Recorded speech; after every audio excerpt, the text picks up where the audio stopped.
Services are here, and people walk in every day saying, I'm tired, I want help. And all of us are here to receive them, right? Right. But the chronic people don't walk into our doors. And that's why we have people like these guys The outreach. going out and saying, hey, here's some things we can help you with. Do they always want help with mental health services first? No. They want help with a couple noodles, they need housing, they want clothes, and that's what we don't have. We don't have a mechanism for that. We Yes. have a mechanism for getting paid for therapy, but we don't have a mechanism to get people into our clinic with their immediate needs, which is food, which is housing, which is, I need to see a doctor right now, but I don't want to go to that clinic because I wasn't welcome there. Right. It's those kind of things. People still decide where they want to go depending on how they have been treated. Right. And if you're not providing the warm and fuzzy for the most chronic, they're not going to. So I think this is what people are saying. I've heard it a lot. That for so long we've been doing what you said doesn't work, which is just giving someone, I don't know, an apartment unit or something without the services. So they're not getting better. They're not actually moving onto the kind of life that we want them to live. And they end up back on the street, dealing drugs, buying drugs, because they're addicted. I just think that we just have to put people in the right level of care. Right. And once we put them in the right level of care, then that won't happen. There are certainly lots of people that can go straight to housing. So I'm not going to say that doesn't work for them. Right. But our chronically mental health people that have been chronically mentally ill for many, many years, placing them in housing alone does not work. Right. They need wraparound services. There are other services that are out there that are specialized that also help, like ACT. It's a service that takes professionals on the street, doctors, nurse practitioners, not enough of it, What I find is some of the services are not as accessible as I would like for them to be. Right. I mean, I just find it really frustrating because we keep saying, we've had so many years of somewhere there's money, right? There's these big numbers of dollars that they say is going to deal with the homelessness problem, and yet there's still a massive need, as you say. There's still a massive need, but, is that enough money?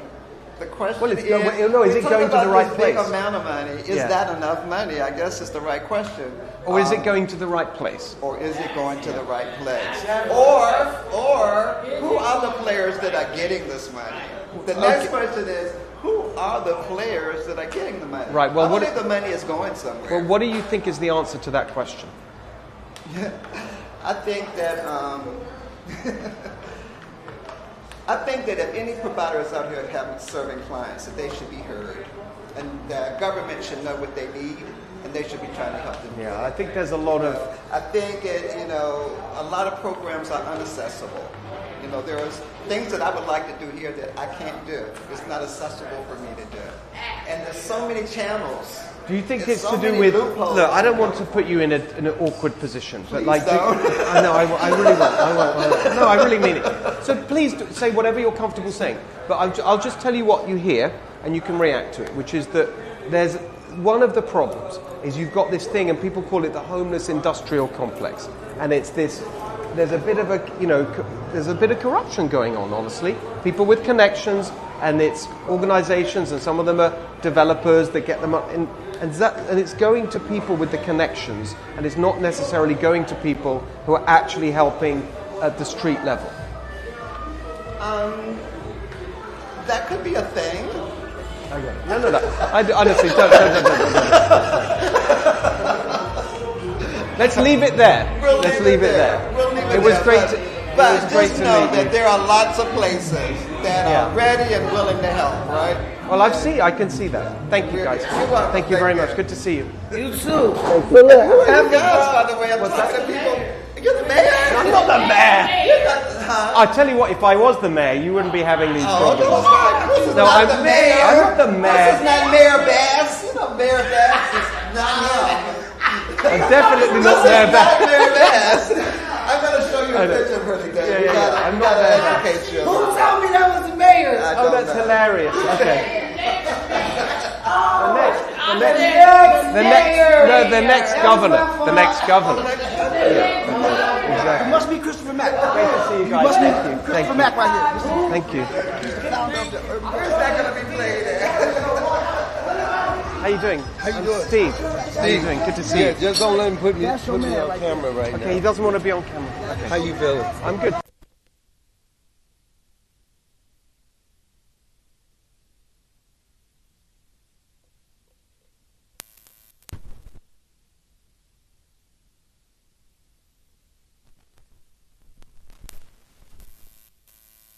Rolling live Talk right to now. him. Well, talk to me. We're live right now, so Yeah. yeah, we have to choose. You just got to be on camera. You'll be fine. Yeah.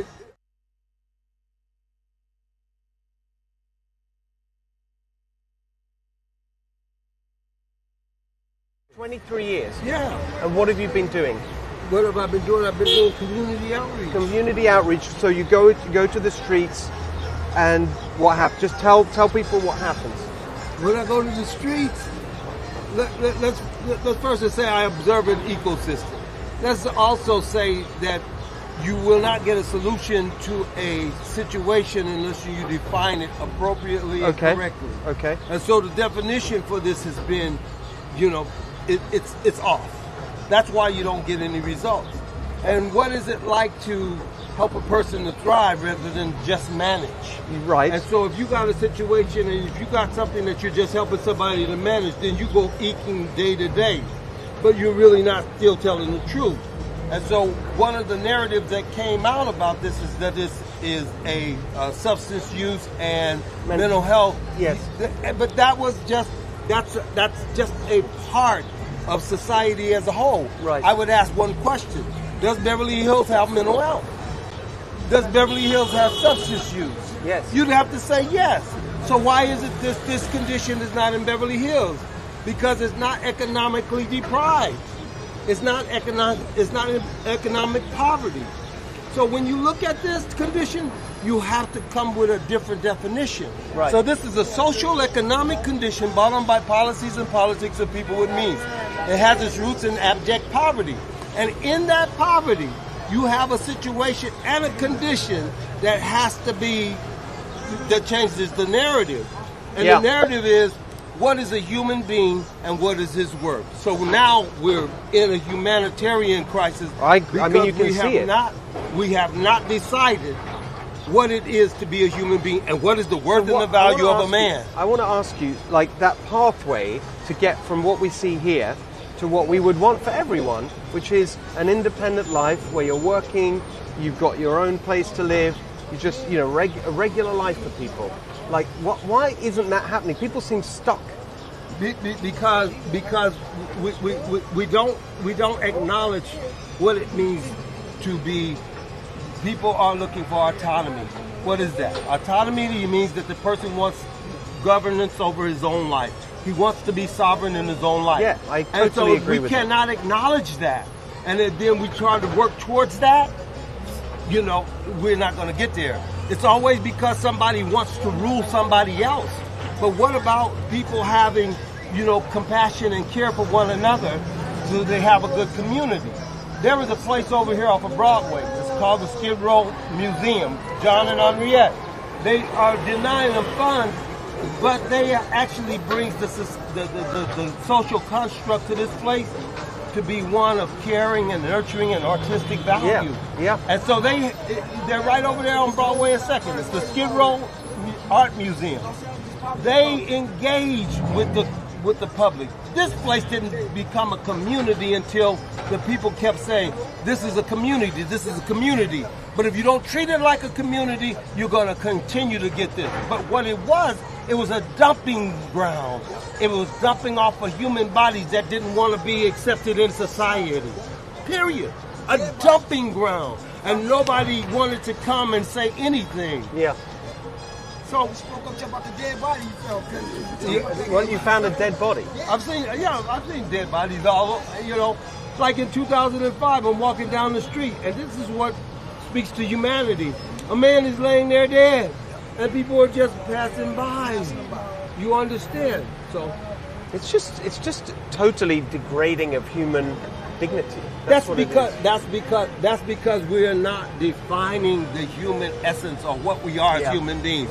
and we're always wanting ourselves as human beings to be something totally different. I want to Yeah. be better than you, but listen to this. I am no worse, and I am no better than any man. Yeah. Not worse or better. Yeah. You ever visited with Gavin Newsom? Gavin Newsom ever been down here? Gavin Newsom, I helped start a choir called Urban Voices. We sang for Gavin Newsom. You know, I got a picture of us, singing for Gavin Newsom. You got to remember, it's not because of one man. This is an ecosystem. Sure. And one man gets into the office, he has to operate as the office is. Sure, but that one man spent billions of dollars on this problem, and then nobody's seen any major solutions or fixes. You know why? Because they don't have in mind what the solution looks like. If you tell me I want to house people, guess what? And you don't build new housing, there is no housing platform. HUD used to be the biggest housing platform there was. But in the Reagan years, HUD got slashed and cut. Well- HUD not only built new housing, but HUD also provided job training for individuals. No, I know, but listen, the thing that's happening, Sure, but like you got That was the 30. housing, 30 years ago too, right? housing- So 50 years. It was 50 years ago. Yeah, 50 years. Right. the housing is not being built, like not just here, but in the whole state, because all these ridiculous... the whole country. Yeah, but it's worse here than anywhere else. Worse here. Okay. Because of all the rules and the regulations and the taxes that make it so impossible. The permit takes years. You know, that's what we've got to... I agree with you, it's the system. And that's what you've got to change, because then people want Remember to what I told you, the definition is a socio-economic condition brought on agree. by policies and politics of people with means. And so Yeah. it keeps going back to how Yes. do we decide to live as a human being? Exactly. Well, I agree with that. Well, So- thank you, man. I appreciate it. Okay. Good to see you. Kenny, you sure you can block me out? We got you, man. Thank you. We're going to take a look around over here. We got to wrap up in the next couple minutes. Okay. Yeah. I mean, it's just So what'd you learn? That's it. You're like at ground zero here. just the fact that you've got good people trying to help, and the government is not giving them what they need. I mean, that's what you're hearing. Like, they just don't have. Somehow, this money is not getting to the places where it could actually make a difference, and it's just. And the whole thing is just such a mess and such a calamity. What I think's fascinating is the amount of. So this is what they did. This is what they did in DC that turned DC into an open air homeless shelter. They put out facilities. Right. They put out like hands and hand washing and Yeah. porta johns. Like built a little town outside. I know. Rather than dealing with the problem. Yes, that incentivized actually yes, the homeless. and they enable and you see that all over here. I know. Right? Exactly. So in the name of humanity, you're actually creating more of it. Totally. Right. It's so. That's what's so disgusting. Tell this guy that in this ecosystem, you got three variations. You got the tents on the ground. You also got the permanent supportive housing, and you also got the service The providers. permanent supportive housing. That's it, right in Yeah, front but of that's like we were just hearing about it. You put someone in an apartment, and they don't get the services and the treatment, mental health services or addiction. You talk You're about not- you're not- whaparound services. Yeah, but you're not getting it. I mean, look Some at of it, this. some places are dealing with wraparound services, and I can tell you which one. But Yeah. but first of all, people don't understand the system. See, this is permanent Yeah, but supportive come on. housing right here, and then you also have right here at the same time you have service providers, and at the same time you have the tents on the ground.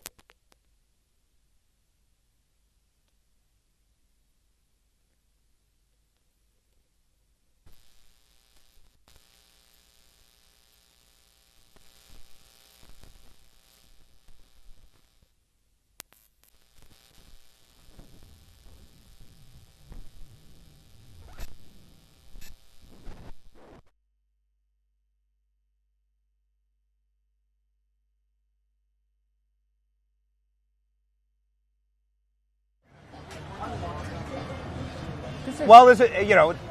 It doesn't look like. It certainly doesn't look like America. In fact, it looks like a third world country or That's the worst literally of. what it is. Right. And so, how do you fix a problem like this, Steve? You would be the first to try. seeming like in a generation. And the thing that's so infuriating, so you just use the phrase which everyone thinks of when they see these scenes that we've just seen a tiny part of today. I mean, there's a lot more than that we've been able to see. You said third world country. Guess who used that phrase when he came down here to Los Angeles? It wasn't this area. It was when there was a spate of robberies from trains. It's like a third world country. He says as if he's some kind of passive bystander, rather than the actual. As if he's in the chat. He's in the chat. He's in the comment section. Yeah. It's terrible. Yeah. And this is what you get from these people because they are not problem solvers. Yeah. They're not practical. They're just ideologues, and they know how to make work the machine and whatever. They don't know how to actually do anything. That's why I'll give you an example of the mentality.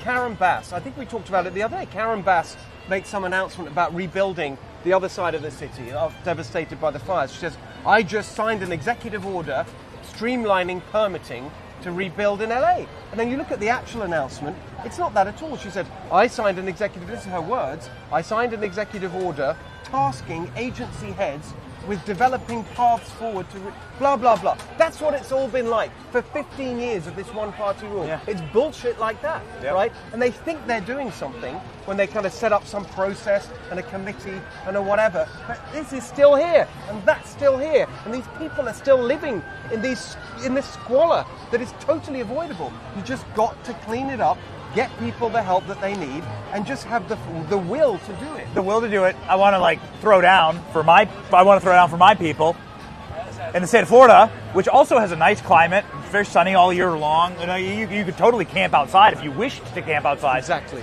There's none of this. This doesn't exist in the state of Florida. I mean, just why? The will. You're talking about the will to power. Can we just look at I know we don't want to film individual people without their. But just look at that, right? And it's just unbelievably shameful, and it is illegal. It is illegal to live on the street. All of it is illegal. It is against the law. So the first step is enforce the law. So that's the first step, and then how does that happen exactly? Well, it happens in Florida. If you start living out. No, I mean, how does this happen? This is a choice to not enforce the law, right? It's an absolute choice. Yes. Okay. It's a choice because they believe there's this ideology at work that it's compassionate. You can't tell people what moving them on and getting them off the street is like somehow against our values. I mean, we would never allow, no human being would allow someone they love to live like this. So why does the government allow it for people that they don't know? It's the opposite of compassion. It's total cruelty, and it's been going on for so long. Do you have any ideas for first day executive orders? Trump clearly came into office with hundreds of them. We're working on that. What would it look like? What are you cooking up for a first day executive order to rid this? Well, because it's a threat to the executive order, and the emergency declarations is very clear what it's concerned with, and is peril and health and safety, and that is an absolute clear case for this. And you've got to get, and here's the really important thing.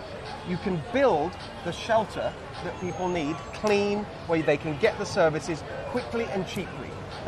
So the answer that the politicians here, the Democrats, say is, well, you've got to get people housing. Do you know how much they're spending on the housing? These are real numbers. Per unit of housing for someone on the streets, $700,000, $800,000. Recently in San Francisco, $1 million on what they call permanent supportive housing, to put someone in an apartment that's built by a crony developer that gets the backhanders. No, you can build cheap, quick shelter accommodation. You just need people out of this condition and in a situation where they get the help they need. You can do that. You get the army in, you could do it practically overnight. The numbers are not so big that you can't deal with it very quickly.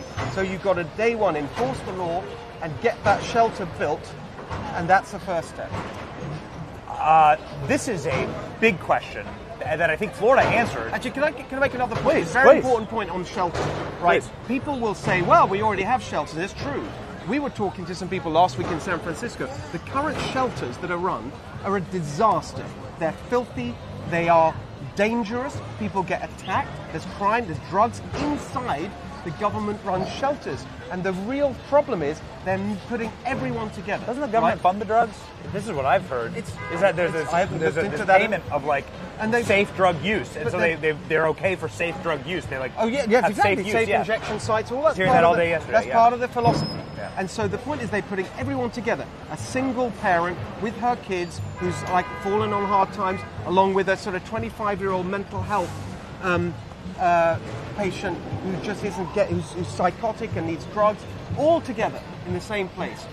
It is a disaster. We've got to have proper, we call it recovery shelters, specific shelters for different kinds of people, cheap, quick, with the services they need. That's how we deal with the problem. Final question: mental health institutions. That's something that went away 30 years ago, and then you saw a skyrocket Yes. in homelessness because Exactly. now there's nowhere to live. And I think a lot of people, a lot of your viewers, certainly a lot of my viewers, say there's a spiritual element to this. There's clearly a mental illness element to some of it, not all of it, but some of it. The mental And health is a foundational part of the problem.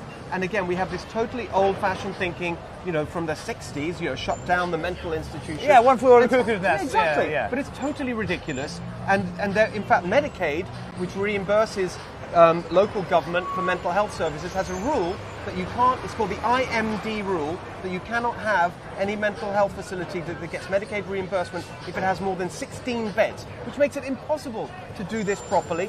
The first Trump administration created a waiver program for any local or state government to get the Medicaid reimbursement for a facility larger than that. Other states have done that. California hasn't. So this is all doable. Wow. It doesn't have to be like this. Wow. We can change this.